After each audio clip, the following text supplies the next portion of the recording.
Very impressed. We are Flatbush. Follow that page for everything East Flatbush related.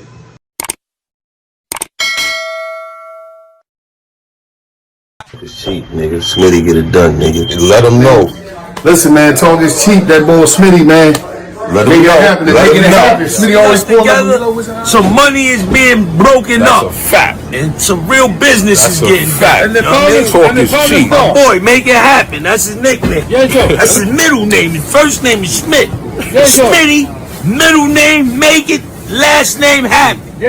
Real business in real time. BDM talk is cheap. It's a movement. Smitty make it happen. Yeah, this the fucking outlet. Y'all niggas know what it is. Yeah. It's the motherfucking outlet. Yeah. Niggas playing they the plug. This the outlet. Yeah, you know what it is, man. The Smitty talk is cheap. We are Flatbush. Get in tune, man. All that talk is cheap. You know what it is. We suited and booted. Only constant elevation. BDM. We are Flatbush is back again, and we back with the man that made the phrase go popular, the man that made that phrase go around the world, and every entertainer in the game is preaching it. We are talking to Smitty. Mrs. Talk is cheap. Salute. What up, Smitty? Ain't none. How you doing?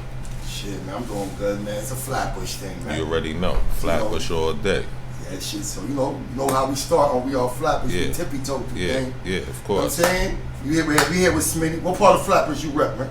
I rep the Junction side. I rep all over Flatbush, to be honest, but Junction side, I'm gonna say, you know, that's where I grew up and all that. That's where it started for me. Like what part of the Junction? You know, the Junction's kind of big too. 40s. Okay. 40s, 50s, 90s. I'm repping everywhere. Okay. You know what I'm saying? My reach big. Your reach big. Alright. So what era you came up in Flatbush? What era you came up in? Like as far as what? Like What year? Like what year you was born? Like what year you started running through the streets of Flatbush? I mean, I've been outside since I was like 11. You know what I'm saying? To keep it real with you. What year was that? Since you was 11, like what year you could call that? That's what, 91, 92. Okay. You Okay. know? So how was it Flatbush in 91, 92 for you? I mean, Flatbush was, you know, well, I played sports growing up, so I was always the football guy. You know what I'm saying? That's what they used to call me, the football guy. Because I was a straight athlete, lifting weights, you know, playing football, doing stuff like that. So I was like the football guy. Yeah, so if you're talking football, and I don't like to skip on things. You know what I'm saying? Of course. Like, say from Flatbush, Yeah. 11 years old, I mean, around the 90s, the early 90s. What schools you went to? Like, what was your elementary school? Elementary, I went to PS 203.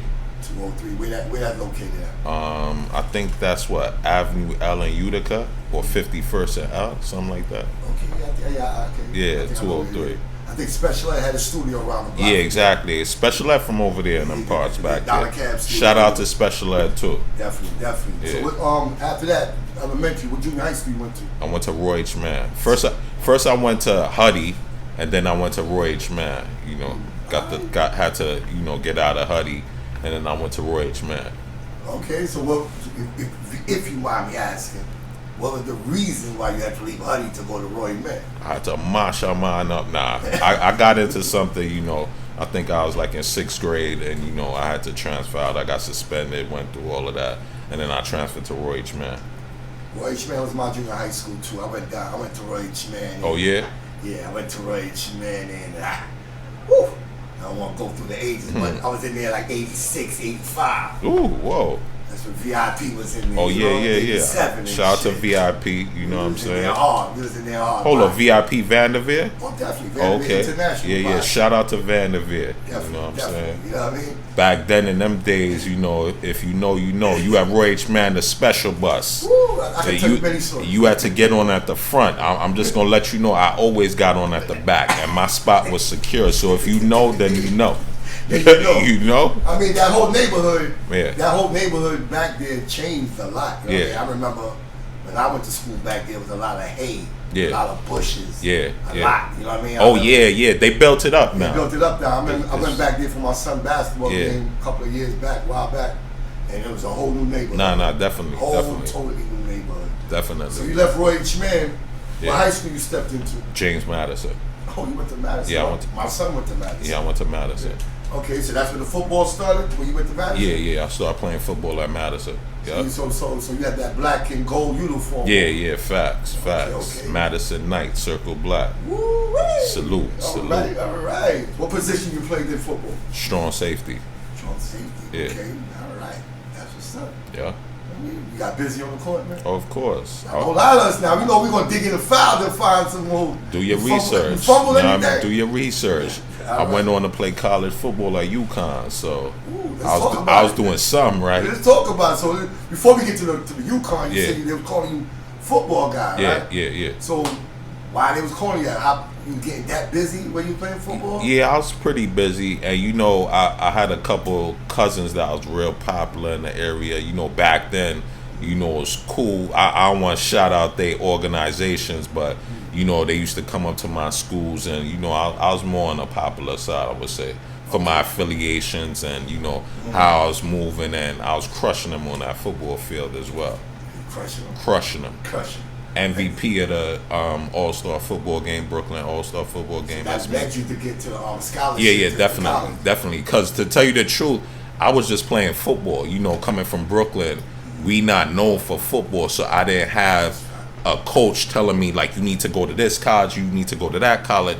So I actually knew nothing about that. So when I played in the All-Star football game at Midwood, a couple college coaches approached me. Like, what college you going to? And that's when it began. You know, different colleges started hitting me up. I visited Syracuse. I went to St. Peter's, Albany, Stony Brook, more of the smaller ones because I didn't know what was going on. I was just playing football. I just like running up and down and cracking, you know, so.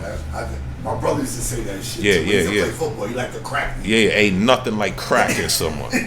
I wish I could crack people right now. You know what I'm saying? My brother said he used to play football. He used to love to see people leaving the ambulance. Let me tell you something. This is all facts. You can do your research. My senior year in high school at James Madison, every game I played in except for one, I knocked someone out the game. That's a fact. Do your research. We gonna do that research. Yeah. You know your talk is cheap. Shout out to Mousy. Mouse will let you know. Oh yeah, we talking about Mouse. We do coaching for Erasmus. Erasmus right now. Yeah. Shout out to my man Mouse. I actually went to Lackawanna with him. Yeah. In PA. So you know Mousy for a long time. Yeah. That's the homie. Mouse, Jalan, all of them. Yeah. Okay, that's family right there. That's family. Yeah. Definitely family. Yeah. So you was playing sports in school. You know what I mean? You lived in the Flatbush area, and you went to college. So we went to college. You had to leave Flatbush. Yeah. How that was? How that transition was for you? I mean, it was beautiful, you know, coming from, you know, you being from Brooklyn, period, you being from New York, period, and you go out of state is something special. But you being from Brooklyn, and especially you a Flatbush man, so you already know. I went to UCON and straight took it over. all types of stuff. So you start taking over like on the females and incorporating different things. You name it, every aspect. If you went to University of Connecticut from 2000 to 2004, you know me or know of me. I say that school again, so University of Connecticut, UCON. Okay, so you graduated from that school? Yeah, definitely. I got a business degree. So you did 4 years up in there? Yeah, well, I actually did 2. I went to Lackawanna. Matter of fact, let me rewind. 2002 to 2004, I was at UConn. I was at Lackawanna from 2000 to 2002, where we won the national championships. We went on to do bowl game, #1 defense in the nation. So we was crushing out there. That's good. I mean, you really getting busy. So yeah. You say MVP. This is what I'm trying to tell you. When I went to UConn, my quarterback was actually Dan Orlovsky, the ESPN host. That was my quarterback in college. Yeah. Wow. Yeah. I didn't know that. Yeah. So UConn was crazy because when I first got there, you know, they was more so known for basketball. So when I got there, they just won the championships. So I had Karan Butler, Mecca Okafor, Ben Gordon. I'm running around with them not knowing who they gonna be now. I had Sue Bird, Diana Taurasi living across the hall from me. that went on to win gold medals and go on to Olympics, they lived literally across the hall from me. Would come into my room like, what you doing? I'm like, come on, get out of here. I got someone coming through. Like, literally. And now I look back, these are, you know, prominent people out here. Keep it funky. You're in the same lane with them. Yeah, I mean, facts. Not the same lane with them, yeah. but you on the same track. Facts. You on the same track. They in one lane and you in the other lane. Yeah, facts. You know what I mean? That means it was destined that the people that you grew up around or you traveled through your success with growing up from school and all of that, you actually could look back at all of those people and say, damn. Oh yeah, definitely. And you could look at yourself. Definitely. You could look at, and they looking at you doing the same thing. Definitely. You know what I'm saying? That's a fact. So that is a blessing. Yeah, that is a good thing to look at. It you is. know what I'm saying? No, it is. Because you gotta look at your circle. You know what I mean? It is. They always say look at the circle around you. Yeah, You know what I'm saying? that's a fact. And now you looking at your circle like, yo, he lived across the hall from you. Yeah. He was my football. Yeah. He was my quarterback. Yeah. Come on, it's like damn, I'm out here moving mountains. Nah, facts. You know what I'm saying? Trying to move mountains. Nah, you moving. You We're know, gonna get to that story. You're moving around. It's a grind, you know. It's a we all constant Flatbush when we grind. talk to people that move mountains. You're moving mountains. Appreciate that. You're moving mountains, man. So like you said, you was out there playing football. Yeah. And when you was doing that, you said you was doing everything under the sun and all of that shit. So you're a jack of all trades, a master of none. Jack of all trades. You name it, I was doing it up there. Facts. All right, so when you graduated from there, you came back to New York? Yeah, I came back to New York. All right, and what did you start to do for yourself? I mean, you know, to be totally honest, when I first graduated, you know, I came back and I was trying to, you know, get a job, start a career, and it was kind of rough at the time. So, you know, I kind of, you know, had to make things work. So I was pretty much turning 1 into 2. Two into 4. Yeah, 2 into 4, 4 into 8, 8 into 16. So do you mind me asking, like, what kind of job you were looking for? What kind of jobs you had? Business. Well, I always been business minded. So, you know, I have a business degree, 1 of 3 degrees that I have. So, you know, I've always been someone to deal with numbers, finance. You know, that's what I like dealing with. Okay, you play the part where you wear them suits too. So Yeah.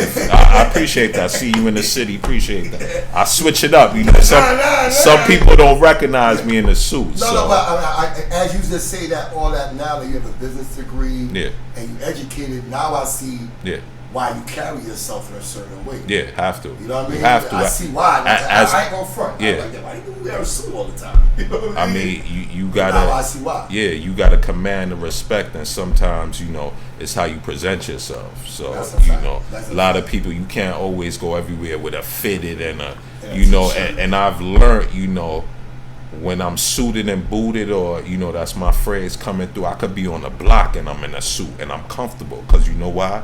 You got to be comfortable within your own skin. So anywhere you go, I could be with the most hoodest or the most corporate, you know, I'm good in my suit because I'm me. I represent myself and how I move at all times, no matter what I wear. That's a fact. You know, but with the suit, you got to respect it a little bit more. Facts. See how I walk down that block. So you say when you put on the jean, you won't respect it, but when you put on the suit, you will respect it more. Oh yeah. When you put on the suit, I really don't say too much. You know, I really don't say too much now. Talk is cheap. Talk is cheap. You know, if you know me, I really don't talk too much. We're gonna get to that phrase, talk is cheap, but we still gonna dwell on the Flatbush life. You know what I'm saying? So when you was in Flatbush, like I say, you say you came back, but even though when you was in Flatbush, going through your trials and tribulations, what kind of food do you still eat, man? I'm a greedy dude. Come on. And I know you're a greedy dude. Come on. So what kind of food do you like? I was in Good Hope every day. If you from Flatbush, you gotta know about Good Hope. You know, I was in Good Hope every day. Rest in peace to moms in Good Hope. Ooh, that's when the food was woo. That's when people would drive from Maine to Spain for that oxtail. Yeah, shout out to Good Hope, Chester, Tony. Yeah. Plumbing. Yeah, big up. Plumbing, big up yourself. Plumbing. You know, Tasha, everyone. The whole Good Hope crew, you know, they always show me love, you know, but that's what raised me. I was on that Good Hope food back then. Good Hope raised me myself. Yeah. Alright, so you like the Good Hope. I know you like the puff. I know you like to puff and all that stuff. But I ain't gonna ask you one thing too. Yeah. Where your family background from? My family's from Grenada. Okay. Yeah. I just want to know your background. Yeah. So you're from Grenada, living in Flatbush. Yeah. I mean, I just asked you. I know you like to smoke the bud a lot. You know what I mean? I see you a bud man, and not to jump the gun. Yeah. But this is one of the first questions I wanted to ask you. Yeah. Why you let my man Gilly wild you up and talking about? And you coughing on that weed, man. Yo, shout out to why you let my man? Why you let a Philly nigga shake up from Brooklyn? Shout out like to that? the bro Gilly. You know, shout out to Gilly and Wallow. Nah, you know, it's always good times when I get up with them dudes. It's more like, you know how everyone looks at them. It's always fun with those guys, and we always have a great time. You know, he caught me slipping that day. Took out his phone, he threw it up on the internet. Next thing I know, 100,000 people was in my DM like, yo, I got this for you, I got that. You from New York? That was funny, though. Yeah. It caught my attention. Yeah, I ain't gonna lie. facts, It caught my attention. I said, dang, Mike, you let that Philly nigga talk that shit, man. Come on, you let that Philly nigga talk that shit. Gilly talk mad shit. Good people. Shout out to Gilly, though. Good we don't want to jump the gun. Before you even got to meet Gilly, and meet anybody out there in this world, you was still in Flatbush. Yeah, facts. So I'm trying to get to the point of how you went from being this football guy to being this going on, get a scholarship, getting a business degree, coming back to Flatbush, looking for a job, and where did they all start for you want to get involved? Well, I always had a strong influence, strong presence in the streets. So, you know, shout out to my cousin Vess. You know, he was a popular guy known around Flatbush, and you know, took me certain places, and you know, everywhere we went, we was mobbing. We come through mobbing, and we started going to the clubs in the city. You know, we in Temptations, busting it up, Caribbean City. Then we start going out to the city now. So now we coming through like 20, 30 deep. You know what I'm saying? And I always was the dude that organized everyone. Everyone would probably meet up on my block, and then we all shoot out to the city. So, you know, most people would look at me as the leader. So when we in the city coming through, you know, different artists would be flying into New York to go party, and you know, they wondering like, yo, who these dudes out here? Cause we in there like we rappers too. Oh, y'all moving like y'all rappers. Oh yeah, we moving heavy. You know what I'm saying? We moving heavy. Rest in peace to my cousin Big Ro. You know, he always held it down. If you from Flatbush, you know Big Ro off of Maple. Sterling, big up. So, you know, people just started wanting to know who I was and my presence, and then a couple artists reached out to me, and when they came into the town, I made sure they was good. Okay, now, that's what I want to get to. Yeah. That's what I want to get to. You saying that, okay, you moving like rappers. Yeah. Y'all in the club, y'all busting it up. Yeah. But now you saying that the rappers they coming in town, they hollering at you. Like, yeah. What made them want to holler at you? I mean, because like I said, my presence, you know, I've always been, you know, a people's person, and, you know, I'm a guy from the streets, but, you know, I got morals, principles, and value. Okay. So, you know, people with money, you know, they want to be around someone that will be strong in the streets, but you want to be able to trust them. So I always had my own. Like I said, back then I was a hustler, turning 1 to 2. So when I go to the club, if they buying 2 bottles, I'm buying 3 bottles.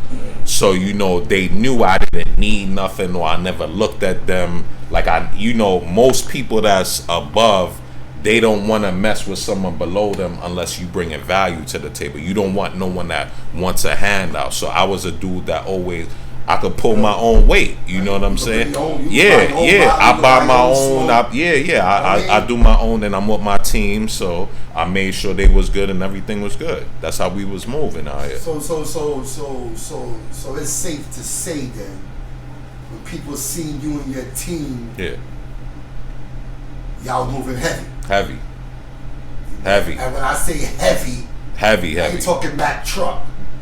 I'm talking heavy. Pulling up 30, 40 deep, different venues, $2-3 vans. Yeah. Shout out Big Grand too. Oh, okay. Yeah, You know Big Grand? Yeah, I used to manage Big Grand. Okay. Big So Grand. shout out to Big Grand. Big too, Grand was on. one of the first artists that I, started managing, and he had a presence in the streets as well. So. Okay, so now I'm seeing the connection with the dog. Yeah. So Okay. I used to manage numerous. Big Grand was on the blue side. I managed a couple dudes on the red side. So when I came out or made a couple calls, everyone came together. We formed like Voltron. No, so hold on. So you're telling me you used to manage Big Grand, so now I'm getting the whole picture together. Facts. Now. That the Blue Sea that you was with. Oh yeah. Was the Blue Sea like was with. Like I said, shout out to my cousin Vest. You know what I'm saying? Old Jigga Gang. Okay. UG, KC. I'm into. Okay. So I rock that's with a Flatbush thing. Yeah, it's a Flatbush thing. The UGC. Yeah. Like I said, I was cool. I'm colorblind. I wear anything. I go anywhere. I ain't with all of that. But I was definitely, I would say, affiliated. So I was just about going to ask you that too. Yeah, of course. Being in Flatbush and you saying you was affiliated. Not say affiliated, but you cool with the blue side, the red side. Yeah. Fact. What made you not join a side, or do you ever caught slack for not being a part of the sides, or you know what I mean? Like, I'd like to say I've always been a leader. So I feel like, not to knock nothing what they doing, but I've always been a guy that moved on my own solo dolo. I've never needed a team. If I do, I'm a one-man army. If I do something, I'm coming by myself. So, I just never got into that. And also, like I said, I was playing football. So that kept me out of all of that. Like, I was affiliated. I was the dude coming down the block with my football helmet and my pads from practice, showing love to the homies and like, yo, I got my game tomorrow, come through. So that's how I was moving. Okay, that's a... I'm seeing the whole vision. Yeah, facts. Facts. I like the way you subliminally said it, but I'm seeing the vision now. Facts. Totally seeing it. So, by what you just said now, the Blue Sea, when you out there busting up in the clubs, and niggas seeing your motion, and they see how you move. And how you moving is making people say they want to deal with you. Yeah, facts. You know what I'm saying? Facts. The way you moving, they see how you... Like how you say you move like a leader. Facts. So if you moving like a leader, they see how the team. Leaders lead by examples. That's Bosses make boss moves. Lead by example. Yeah, talk is cheap. So that easy to say that's how you, when you start to deal with the entertainment world, how your relationship started to grasp and grow bigger and bigger. Yeah. From the way you deal with people. Oh yeah, definitely. Me getting into the entertainment world and the music world was definitely based off of my relationships that I had in the streets. Okay. Who was the first person besides Big Grand? After Big Grand, like who's the next person that? I managed numerous artists back in those days. King Bo, Russ Blade. These were big dudes in Queens as well. When we go into Queens, they moving heavy on their side. So I always, gravitated to guys that, because I managed guys that were solid. Right. I had to believe in what they was rapping in, and back then you had to be about that. We was outside. It wasn't on all internet, or we go into the showcases 20, 30 deep, and we them steppers. We the ones that was outside, pretty much. So who's one of the first entertainers that you met that you grasped to? I would say Beanie Sigel. And how that happened? How did that happen? I was playing football at UCON. I'll never forget. I think we had a game. We played South Florida, so we flew out to Florida. So we just flew back, and then my buddy just got drafted by the Philadelphia Eagles. So now he's playing football, and most rappers want to be ball players. Most ball players want to be rappers. So he's in the club in Philly. He bumps into Beanie Sigel. So he calls me like, yo, I'm a Beanie Sigel and Jay-Z. I'm like, what? Yeah, right. Back in them days, I never had no dealings with any rap or anything. So I'm like, what? So the next weekend I shoot out to Philly, So they shooting a video. It was Freeway, Raekwon, Beanie Sigel, and me and Beans. We just hit it off. We became cool, and like I said, I always been a business-minded hustler. So soon as I went back to UCON, I'm telling everyone like, yo, I was just with Beanie Sigel and everyone. And then one of my good friends, Craig G, who's a big DJ in Connecticut, DJ Craig G, he was like, yo, can you get Beans to come out here? We'll pay him. So I'm like, hold up. I'm like, what? I'm like, let me make a call. Okay. So I ended up calling Beans. I said, look, I got some money for you. So he like, yo, let's do it. And then my other man, shout out to Ezra, E&R Entertainment was the name of them back then.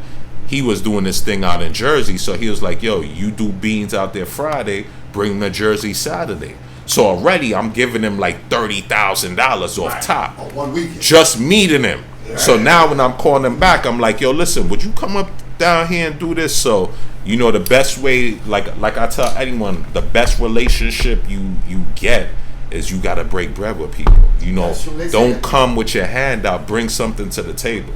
That's how you become an asset. You don't want to be a liability. I don't want no one around me that got their hand out. You got to bring something to the table if you want to be around me.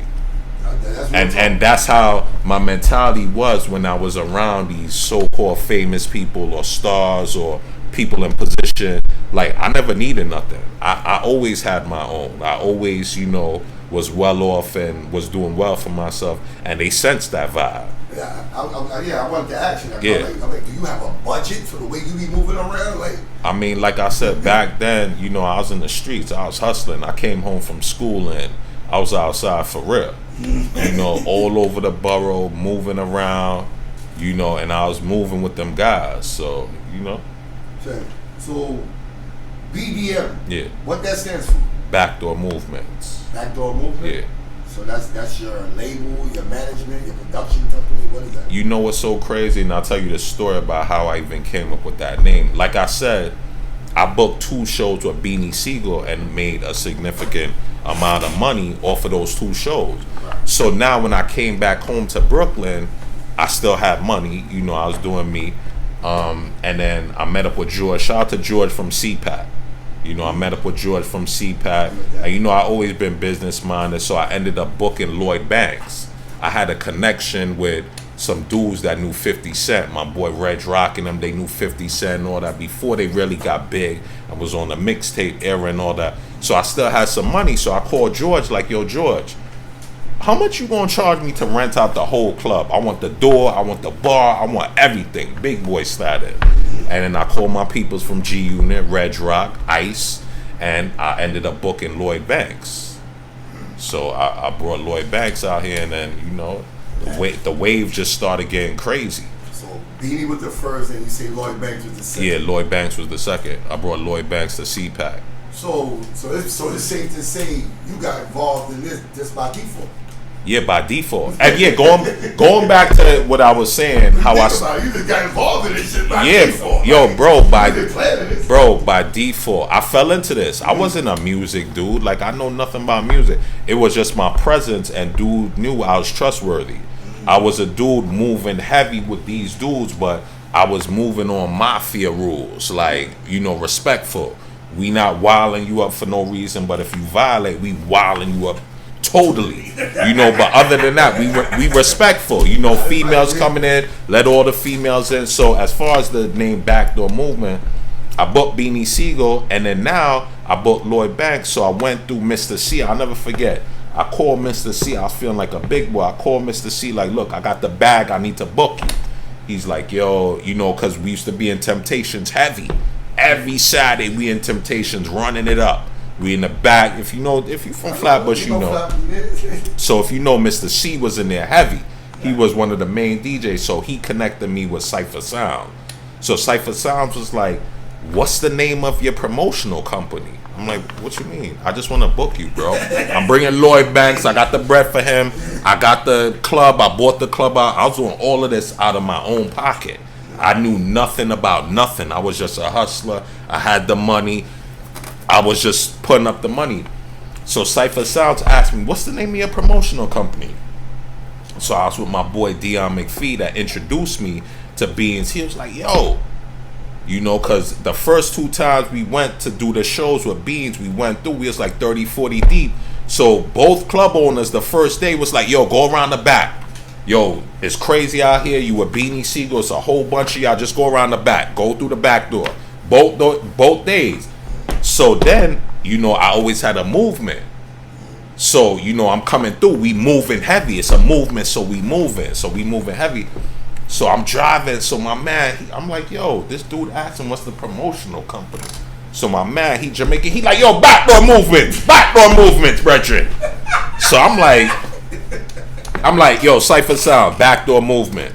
And mind you, that's the name. I didn't know they be putting that on flyers. They be shouting it out on the radio, you know, because I went on to, you know, book Red Cafe, Meek Mill, Rick Ross, Fred the Godson. So now I'm using that on all the flyers. Dipset, Vital, Camera. You know, I booked all of them. You know what I'm saying? Whether it was myself or third party, just putting up the money. But that was the team, Backdoor Movements, BDM, that they was here. So that's how the name came about. That's an L story. Yeah, so everyone. Yeah, so everyone was like Backdoor Movement. So that's how it came about. I wasn't no party planner or promoter. Cypher Sounds like, well, what is the name of the company? So when I shout you out, I'm like, yo, shout out Smitty. He like, yeah, but don't you have a promotion? I'm like, oh, let me get right. So my man's like, Backdoor Movements. You know, we moving heavy. The first 2 clubs, we went through the back door. And when I moved, you know, it's always a movement. You know, I feel like if you doing good and you move in a certain way, I bring you in. You part of my team. You down with my movement. So that's how I started, Backdoor Movements. And, you know, it spread through the hood.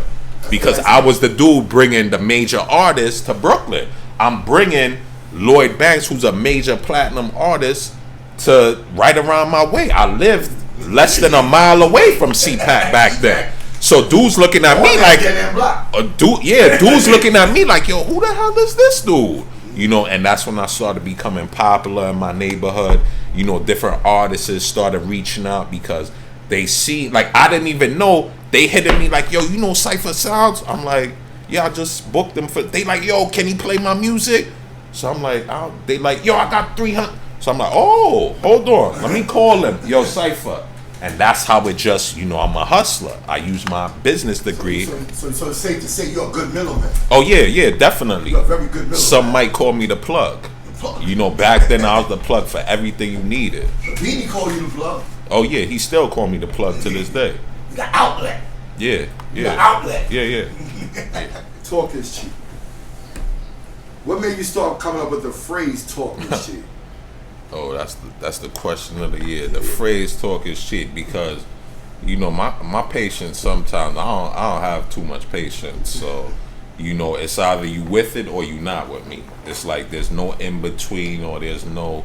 So, you know, dealing with these artists, you know, with business, a lot of them just talk to talk. You know, they think they Frank Lucas, but they don't got no bread. You don't got Frank Lucas bread. You know, so I just started coming up with the phrase "talk is cheap." Like, hit me when you know you got your money right. You know what I'm saying? And they just ran with it. Like, you know, first it started in the streets. Dudes was like, yo, don't even call Smitty unless you ready. Because once you ready, he gonna make it happen. So, you know, I was like, yeah, talk is cheap. Talk is cheap. And then it spread within my community at first. I'm about to ask, like, where did it really start at? Like, what can you recall that? I know you said you was saying it, but can you recall the moment that it impact that scene?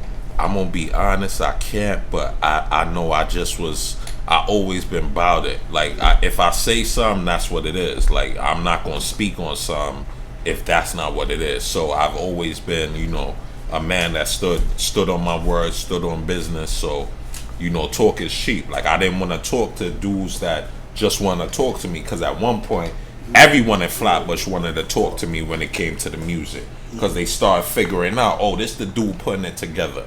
And then, you know, it just went up. Putting it out there, niggas are seeing it. Niggas are seeing your dots. He's like, oh shit. Yeah, today he's with this, tomorrow he's doing that. Fact. He connecting that. Yeah. I mean, you got on my radar. Yeah. I'm gonna tell you how you got on my radar. Yeah. You know what I mean? I seen your page and all that. But what got me on my radar one day when I seen you brought beans to Flatbush. Oh yeah, I brought a few rappers to Flatbush. Yeah, but that was the first one when I think it was on Parkside in Flatbush. Yeah, I brought them to Peppers. Right. I brought them to the Spanish spot on Beverly. Yeah, I had them on Lenox. I had them on Linden. I brought them up on Sterling and North Strip. That right there made me say, yo, how this nigga bringing niggas to the hood? Yeah. Facts. You know what I'm saying? No, I ain't gonna lie. That definitely put me on the map as well. You know what I mean? Like, and that's how I got to know the dude that's from my side to tell me they know you. Yeah. They're like, yo, P, nah, we know boy. Yeah. We know boy. He from out here. I'm from outside. over here, boy. Yeah. I'm like, word, he from out here. Yeah. Like, nah, P. Yeah. He's official, P. He's official. Nah, salute. So I'm like, all right, cool. We gotta reach out to this guy. Salute to the homies too. Yeah. I mean, Mouse is definitely one of them. Nah, salute, Mouse. Yeah. Definitely. I was definitely in my hard body. Nah. Somebody else, so I just can't remember at the time. Nah, salute.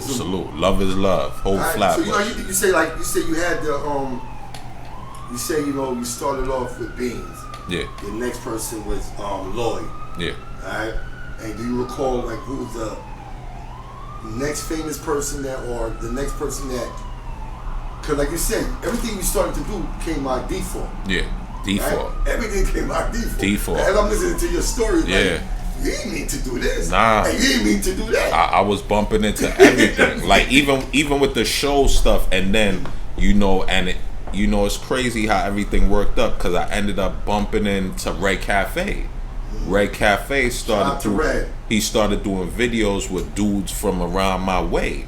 So I ended up, I came through, he was shooting a video outside, so when I came through, everybody was like, yo, Red, meet Smitty the one that brought Lloyd Banks. So automatically they pushing me to the front.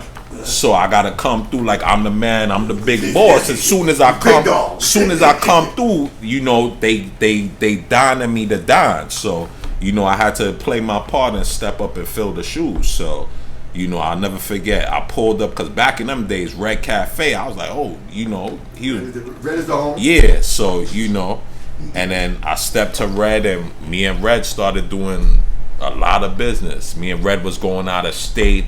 I was booking him for all different type of shows. So that's basically saying like your word was so good, like because for a brother just to meet you and say, yo, your talk is cheap shit. Yeah. The way you say talk is cheap, you prove that you ain't with the talking. Yeah, not at all. Not with the talking at all. You know what I'm not saying? at all. And you ain't this caller dude just to say hi. Nah. I don't like to waste my time. You know what I'm saying? You understand what I'm saying? Like, you ain't calling dude to say hi. So Nah. So if you did something with Bean, did something with Lloyd, and then Red meet you and him to do something with you, or you connect the dots. Yeah. Like you said it best this now. Yeah.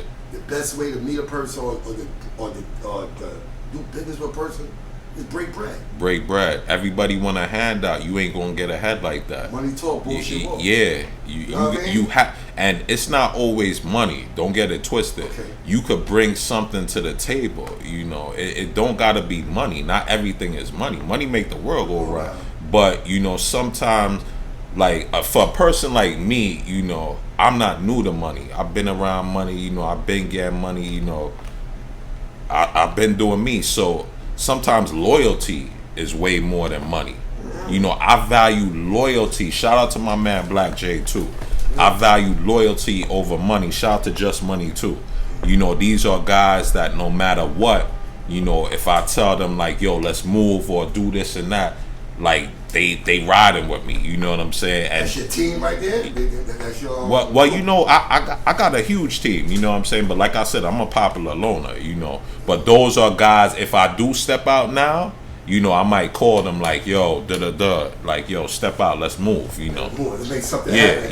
And they know if you involved in it, it's gonna move a mountain. Yeah, well, yeah, it's gonna move a mountain. Yeah, definitely. You know what I mean? So that's why they fuck with you like that. Yeah. They realize fucking with you, like, okay, and vice versa. Yeah, exactly. You fuck with them. We both, yeah. While I'm over here handling business, my man is over there watching you watch me, and my other man is over there watching you watch me. So at the same way I'm doing an interview with you, and your people's watching me. In fact, my man right there, you see it? Yeah. Hold on, I ain't got nobody way hurt. So tell me something about K Slade, man. Oh man, Tell me something about the drama king. K Slade, oh man, K Slay was like my big brother for real, for real. Like, you know, he'd be in the same class I would hold Beanie Sigel, you know. Like, forget Beanie Sigel and the name K Slay. These were actually this family. Like, I've been to Beanie Sigel house with his kids and his wife, and you know, Beanie Siegel's been to my father's house and spent the night by my pops. You know, with K Slay, same thing. You know, K Slay was the big brother, you know, that I never wanted, I would say. You know what I'm saying? K Slay, because we'd always be going at it like that. But now that I look back, K Slay taught me a lot. You know, he gave me that tough love. You know, he proved in ways he loved you without saying it, through his actions. You know, like a loyal dude. He was a very loyal. I spoke to K Slay every single day. Every single day, me and K Slay spoke. Every day. K Slay, you know, and you know, on my come up, K Slay recognized what I was doing. He recognized I was the dude, you know, I had a street presence. Like how I met K Slay, he had a showcase. We went to the showcase like 40, 50 deep. So, you know, blue seat, with the blue seat? Yeah, of course. You know, so we coming through, you know, of course, everyone like, nah, I think he was trying to charge like 40 at the door. We was like, we ain't paying 40 at the door trying to rush it. Like, yo, ain't, you know, on our Flatbush tip. But, you know, I stepped to the front and was like, yo, you know, it's a lot of us. How can we work this out? UK Slave, we want to support, no violation. So he introduced himself to me. I introduced myself to him. And he was like, all of them with you? I'm like, yeah, everyone with me. He like, you sure? I'm like, yeah. I said, everyone gonna pay, but can we pay 20? You know, since it's like 40, 50 of us. He's like, all right, so I paid my 20 and I'm walking in. He like, no, you come right here. You stand right here. You make sure everyone good. So now I shout out to the team. I'm like, yo, everyone have your money. If you don't have your money, stand in the back. I got you. And I made sure every man that came in paid that money. And I think I gained K Slay respect from that day, you know. And gave my respect for what you just said. Yeah, and he put up a post the following week. No, I wouldn't say the following week, the following month, because, you know, he started calling me out like, yo, Smitty, I'm gonna be here, pull up. So, you know, I pull up, come through with my dude, Slay, you good? And we be in the cut, just keeping an eye out on him. And then he put up a post one day out the blue. I'll never forget. This what got me my stock crazy in the streets. He put up a post with my picture. It said, from now on, since y'all dudes don't understand what I be saying, talk to this guy. Don't say nothing to me no more. Talk to Smitty. You wanna talk to me? You gotta talk to him now. And that had my stock, you know, because back then K Slay was the streets. Yeah, he is. You know, the drama, he is the shit. Drama hour and all that. So for K Slay to be posting me saying, yo, you ain't talking to me, you gotta talk to him. So that just had me like, ugh.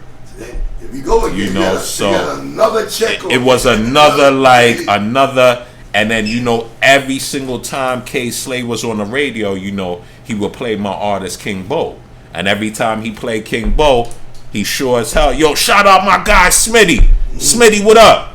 You know, and everyone he played off of my strength, he made sure he shouted me out. He knew what he was doing. Now that I think back, he was building, you know, my stripes, you know. So now when I come around the way, dudes be like, yo, I heard K Slay shouting you out.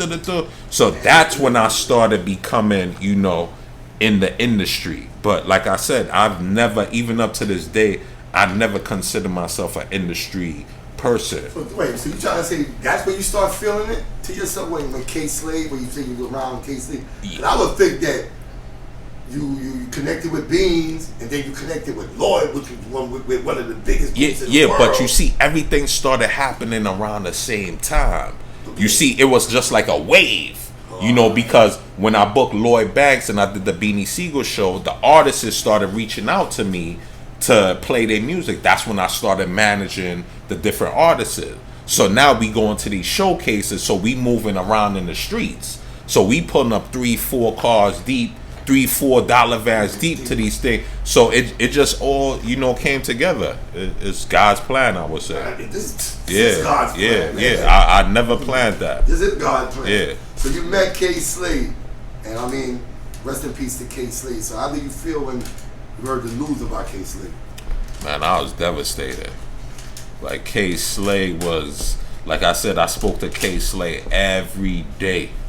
You know what I'm saying? Like, K Slay was my guy. Like, even when it first happened, like, I was hitting K Slay, and I'll never delete my texts with Slay. Like, even when it happened, I was hitting him like, yo, Slay, you good? Like, you see the texts? I'm like, fuck you at, bro? Come on. See, I was texting him every day. He said, still getting better, day at a time. You know what I'm saying? This when he first got, sick. Like, Slay entrusted me, man. Look at this text. Definitely don't tell no big mouth people that I don't want no clout posters. All I need is genuine prayers, and I'll be good by the end of the week. I was like the first person he told he had COVID, because K Slay, everywhere we went, because our ritual, every time we went up to the radio, we go to Philippe's to eat. So, K Slay was like the big bro. Mind you, I'm from Brooklyn. He putting me on to new things. So now he knew what he was doing. He like, yo, we going to Philippe's. Soon as we step in there, they know K Slay. They starting to know me. Yo, this Smitty. So I'm moving like, so moving like him. Yeah, pretty much. Every time you move, every time he move, you can move. Yeah. Anywhere K Slay was, I was there. And then I started investing with him. I started doing the parties with him. So he'd be posting my name on the flyer and stuff like that. He put my artists on the flyer. So the affiliation became real heavy.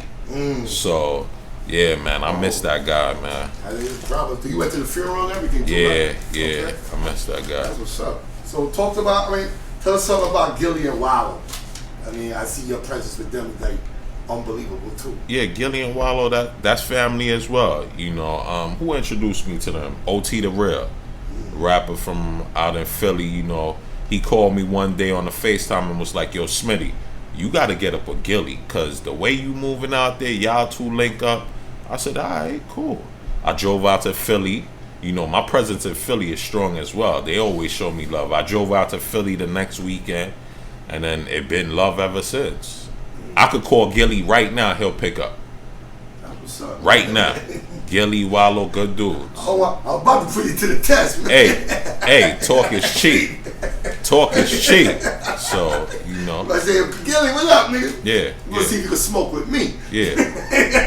And people sleep on Gillie. Gillie like a Snoop. He like a Wiz Khalifa out there. And we smoke like that out here. Fact. And we chimney nigga shit. We smoke a zip a day. Fact. We smoke a zip a day shit.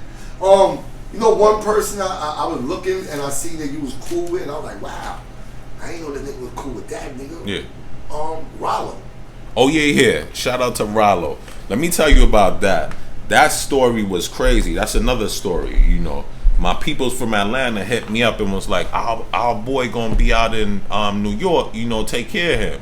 So I'm like, all right, cool, no doubt. Because that started being my MO. The artists coming to town, I pull up on them, make sure they good, go to the club, stay in the cut with my guys, show them love. That was my MO, especially when I started managing artists. Any artists come out here, I'd link up with them. But yeah, Rollo, that's good people. I got the call, we met up, and it was love from day one. And the thing is, I didn't know who Rollo was. I had no idea how heavy he was. I just was a guy that generally showed people love. So I got the call, Rollo coming into town, hold him down. So I ended up linking him. He was staying in the city, picked him up, made some moves with him, and next thing I know, he go back to Atlanta. I find out he's some big kingpin. It's like, yo, but real recognize real, because he respected it more, because he knew I didn't know how he moved, but he saw I was generally showing him love. You know what I'm saying? So I was calling up different Doggy Diamonds, came and interviewed him. I had him go on DJ K Slay. So yeah, something like that. I seen that footage today. I was like, wow, I didn't even know you were running around. Nah. Shout out to Rollo. He just came home. Yeah, good dude. Yeah.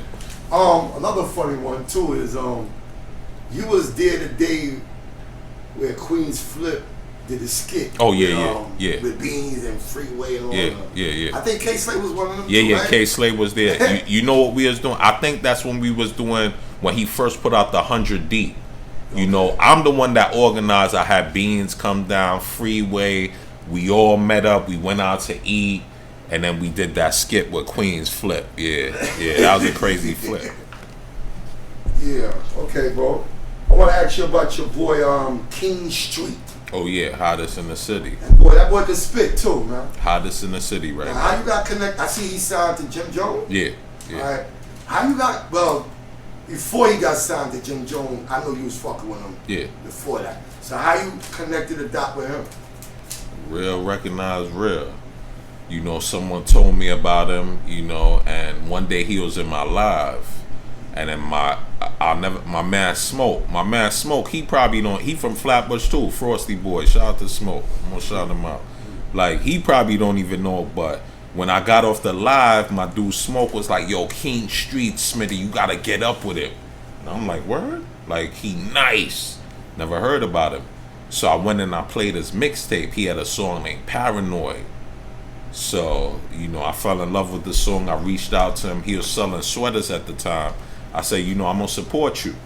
Let me buy 2 sweaters. I sent him the money on the Cash App. So he was hitting me like, yo, where you at? I'm going to link you for the sweaters. But I was traveling. I was in Cali. I was all over the place. So I'm like, yo, just hold the sweaters. We going to link. We going to link like a month or 2.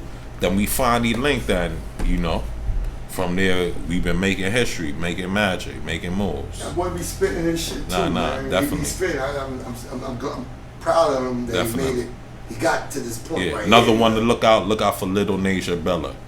Little Nasia Bella. She gonna be the next biggest female rapper out here. Okay. You know, Smitty said it. You know what I mean? Keep your eye out on Facts. it. You know what I mean?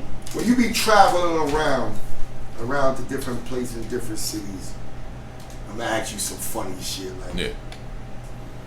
what city? I mean, before I go any further, you married? You in a relationship? No, I'm not married. So okay, cool. Yeah.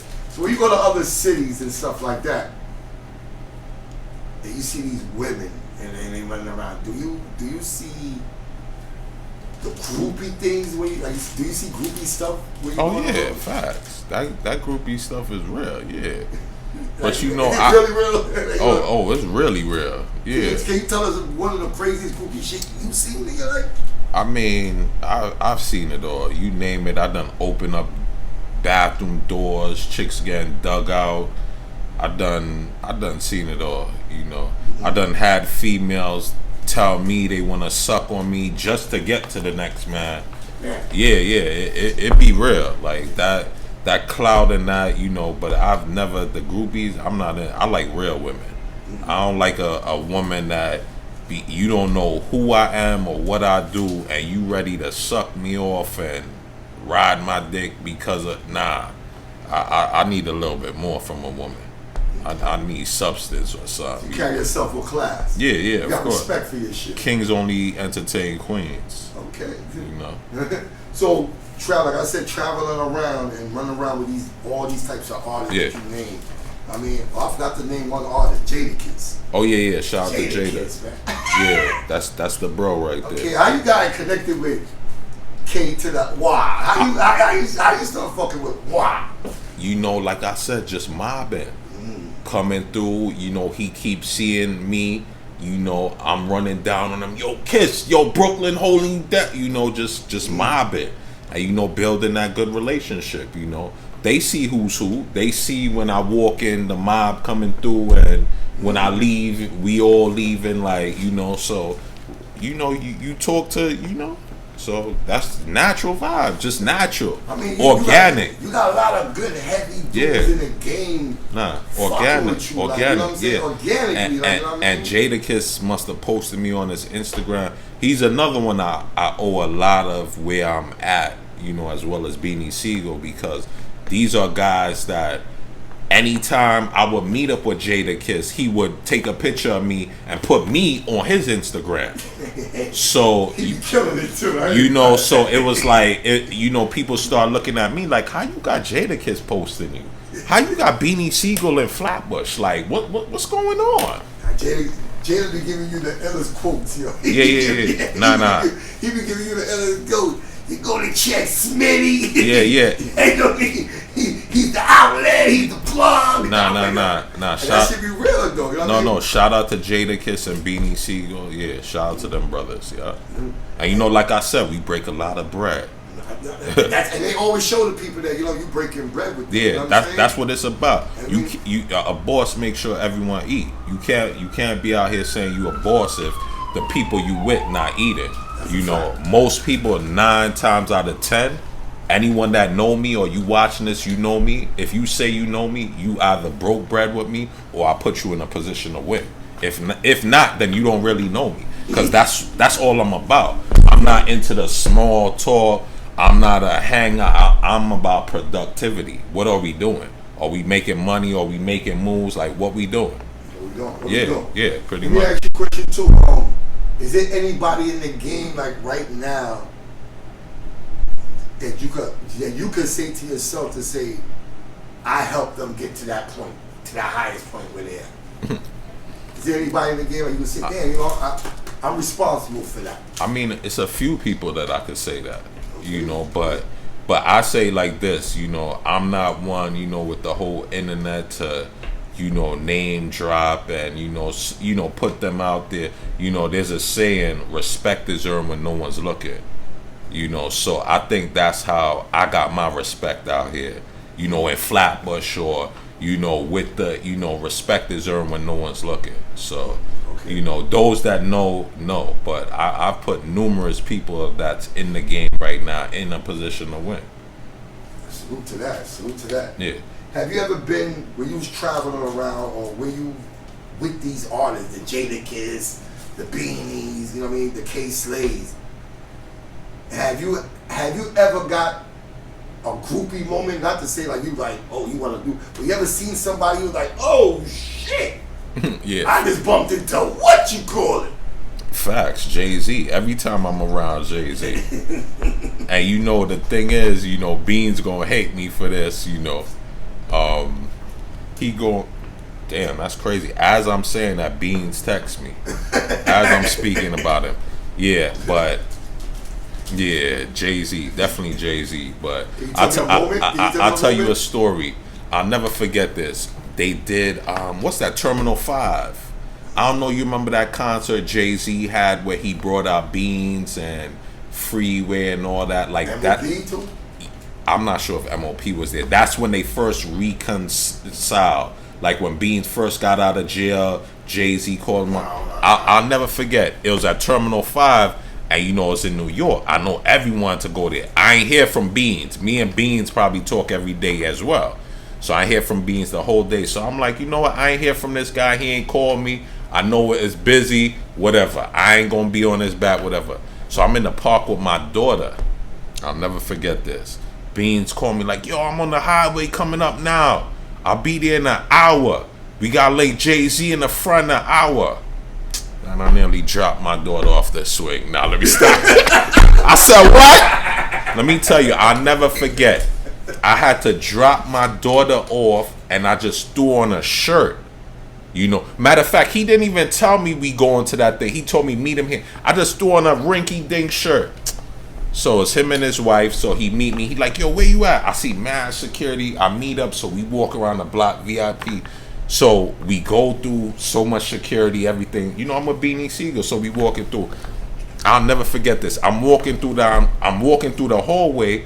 First person I see, Dwayne Wade, Carmelo Anthony. Who else was there? Pekkas was there.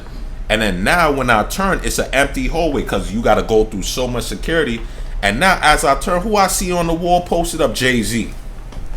So I walk in, I'm like, this is the first time I'm ever seeing him. Mind you, I'm not expecting to see. I walk in the room, I'm like, oh shit, Jay-Z. Like, what the fuck? You know, but like I said, I'm with Beanie Sigel. So, you know, Beans went in the back. So, mind you, I'm in the room with Jay-Z, Dwayne Wade, Carmelo Anthony, just chilling there, listening to them, da-da-da. And then I'll never forget, Jay-Z asked Pekkas, like, yo, who that dude? Like, who that dude? And then I heard Pekkas say out loud, nah, he with Beans. He good. So, you know, but I was with Beanie Sigel, so I couldn't really be, you know what I'm saying? Yeah. They showed the emotion. Yeah. And this is what Beans gonna hate me for, because I'll never forget, they was taking pictures, and I got up and I took a picture with Jay-Z, right? It's a famous picture. Actually, the crazy part, it's a picture with Jay-Z, me, Dwayne Wade, and Carmelo Anthony, and I'm in a picture like this, mind you. Carmelo Anthony and Dwayne Wade posted the picture, but cropped me out of the picture. And up to this day, I wish I could find that photographer because I need that picture. I had exclusive picture with Jay-Z. You know, I got a couple pictures with Jay-Z, but having pictures with Jay-Z is rare. You know, how many people you know actually even around Jay-Z, you know, so. Well, I know the girls that started off with the Rockefeller shit. Yeah, so, you know. Dora and her sister. Yeah. So, you know, that was one of the moments where, you know, but everyone else really, especially, you know, now, I'm not really, I don't even be into all of that now. If it ain't about money or moves or something, I be chilling. I'll be with my moms and my daughter. I was about to ask you some questions about your family. Like, I see you always talking about your mother. Yeah. Your father. You talk about your family. Your daughter, number one. Yeah, facts. Number one. And if you follow you on Instagram, you see you always talking about your daughter, taking your daughter, and they quick to say ain't no real fathers out here. Yeah. And you're an example of a good father. Nah, appreciate it. You know what I mean? Because I know I play a role of being a good father to mine. Appreciate it. So I see what you do with your daughter. And doing all of that per day, like I'm saying, the crab legs, taking her out to eat. Being a father, how does that feel for you? Man, being a father, that's the best job, you know. Like, there's nothing compares to it. Like, I can't understand how men have children and don't take care of their children. Like, I feel like you can't be a real man and you have a child that's yours and you not taking care of your child. Like, if I don't see my daughter every day, I feel sick. You know, like, so I can't understand, like, even with my friends, I started making it a point, like, you taking care of you. I got 21 godchildren. 21 godchildren. So, you know, I pressed them. You went and saw your daughter? You went and saw your... You know, my man said something one day, we had to go out to a Jadakiss event. And he more hyper than me. But, you know, he waiting for me to go because, you know, once I go, we get in for free, everything lit. Right. So I said, bro, I'm with my daughter. He was like, yo, you was just with your daughter yesterday. Come on. I said, let me tell you something. Let me tell you something. Like, yeah, that's a priority, you know. You ain't a man if you're not taking care of yours. That's a fact. So, and I stand on that, you know. So I like to... You know, a lot of people always hit me up, you know, even on the gram. Yo, Smitty, you. But I feel like I'm just doing, like I always tell my daughter this too. You don't get no points for doing what you supposed to do. You don't get no points for that. Well, you supposed to. You supposed to take care of your picnic. If you don't take care of your child, then what you doing out here? Famous line, like, you know, the famous line that we used to say back in the day, when people would be like, "Oh, you babysitting?" Yeah. I don't babysit my kid. Yeah, I take care of my kid. That's my kid. My son is with me. I'm not babysitting. Yeah. So I'm not babysitting my son. Yeah, so he's with me. Yeah. So you know, you babysit other people's kids. Yeah. You don't babysit your own kids. Yeah. So you know, that's been a priority. Like that's my number one job in this world. You know, forget everything else out here. Don't nothing come before my mom or my daughter. Okay. And everyone around me know that. No. We see it. You know, we see so it every morning. you know, yeah. Every day you got to take your daughter some sneakers and some clothes. Yeah. We see that. I see it. Yeah. I see it. It's a priority. You know what I'm saying? It's a priority. With all that being said, like, you know what I mean? You telling us your story, your journey, and the shit is crazy. What more you want to accomplish? What is your goal? My goal, you know, to tell you the truth, I think I already surpassed my goal, to tell you the truth, because I didn't come into this game with a goal. I came in here generally trying to, you know, look out for my peoples and help my peoples, and, you know, just using my mind and my brain, which is my best asset. You know, I used it to make money to turn it into what I do now. You know, so, yeah.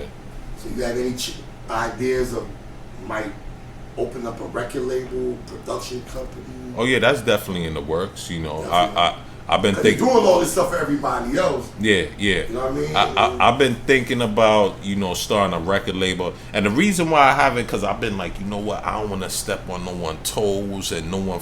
But then I'm like, damn, everybody else eating all the food. I got to eat some food too. So, 2024. DJ Self actually was the first one that was like, you need to start a record label or a promotional company. Production company. Or a production company. Production company, I'm going to say, my opinion, I think you should go to production. Yeah. A production company leaves you where you could like basically renting out your artists to be labels. Yeah. You know what I'm saying? Yeah. So instead of you're a record label, you gotta do all that. Yeah. You know So pretty much, 2024, I plan on, different ventures. I've been venturing into real estate, dabbling, Atlanta, different spots. So, yeah.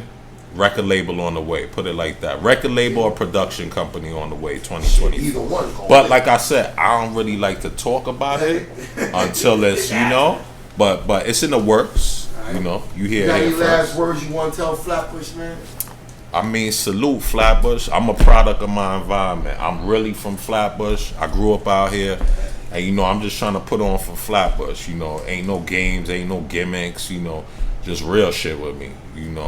I don't try to be no one I'm not, I just try to be me, and I got a movement, BDM, backdoor movement, that's my movement, out here. And if you doing positive stuff, you uplifting your community, you well respected out here, then you could reach out and we could probably collab, set something up, put you in position to win. That's what I do. Talk is cheap. Talk is definitely fucking cheap. Facts. Talking definitely cheap. Facts. There's one more thing I want to say to you, brother, man. I appreciate you for stepping on this platform. I appreciate you. We are Flatbush, salute you and everything that you do. Salute. You know what I mean? We've been watching your journey, and we're going to continue to watch your journey. Appreciate that. You know what I mean? And we actually going to say something for the first time. Yeah.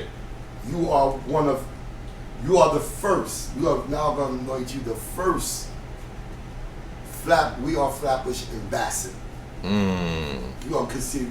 We want to make you an ambassador for We Are Flatbush. Salute. You're gonna be the first one that we consider the ambassador for We Are Flatbush. I appreciate that, and that's a big honor for me. Like I said, a lot of people, reach out for me to do interviews and stuff like that. I'd like to say I'm more like behind the scenes. I don't really like my face to be shown, or I'm behind the scenes. I take care of the business and keep it moving, but.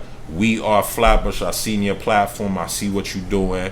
I support you, and you were showing me love even before we met. You was posting me on the gram. You was showing love, and I think that's honorable.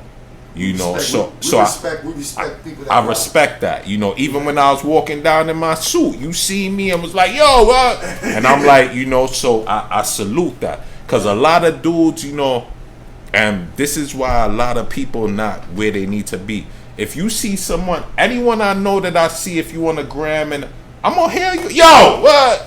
A lot of people will see you and be like, oh, that's Smitty or what? No, say something. Like you did. Like, yo, da. That's how you build your real recognize real. I'm just like you. I want to show my face a lot, but one thing I did learn is when you do show your face, the mountain gonna move. Oh yeah. And you know what? Because I've been managing artists for so long, and in the last 2 years, I stopped managing artists, and I just been taking care of business and doing my own thing. And like you said, the mountain has been moving. When I put that spotlight on me, that kind of made me think, like, if I was doing this back then, I might have been. You got to be further. Yeah, but everything works out. I'm a man of God, so I feel like everything works out on God's time. If it ain't meant for you, then God will show you a sign and say it ain't meant for you. So yeah. Alright, definitely, man. So like I said, we salute you, man. Salute. We are Flatbush first ambassador. You know what it is. This Smitty. You know what it is. Talk is cheap. Shout out the spot that we in. Yeah, yo, shout out Just Money. He let me use his spot. You want to come down here. Downtown Brooklyn. Should I shout out the address and all that? Shout the address out. I'm gonna give him a little promo. 150. Shout it out. Just Money. He in the back. Come over there. You want to come over? Let's go 155 Prince Street, Brooklyn. You already know what it is. Brooklyn. You know what it is. Smitty, man. Yeah. Man. Back door. Only official dudes moving with me. Any dude you see with me official. All right, salute. Just give me one last drop for We Are Flatbush. All right, cool, definitely. This Smitty, you know what it is. We are Flatbush. You know I'm a native, product of my environment. Flatbush, born and bred. Trying to put on for the town. Get behind me. Support the movement. BDM, that's the click. We are Flatbush. Get in tune. Salute. Appreciate you.